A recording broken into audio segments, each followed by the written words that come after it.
ઉપલેટા પંથકમાંથી આયુર્વેદિક સિરપના નામે વેચાતા નશાકારક પ્રવાહીની 2520 બોટલો ઝડપાઈ છે। ત્યારે પોલીસે ₹5 લાખના મુદ્દામાલ કબજે કરી એક આરોપીની ધરપકડ કરી છે અને વધુ તપાસ હાથ ધરી છે। રાજકોટ ગ્રામ્ય એસઓજીની ટીમે ઉપલેટામાં દરોડા પાડી એક ગોડાઉનમાંથી ગ્રીન એનર્જી અશ્વ નામની આયુર્વેદિક સિરપ ઝડપી લીધી હતી। આ તપાસ દરમિયાન કોઈ પણ પ્રકારના બિલ કે આધાર પુરાવા વગર રાખવામાં આવેલી ₹4,03,200ની કિંમતની કુલ 2520 બોટલો જપ્ત કરવામાં આવી હતી। ઉપરાંત સિરપના પરિવહન માટે વપરાતું ₹1 લાખની કિંમતનું એક વાહન પણ કબજે કરવામાં આવ્યું હતું।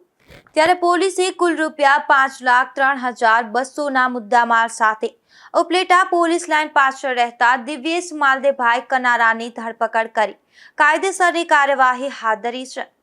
Bureau report, Gujarat news, Upleta.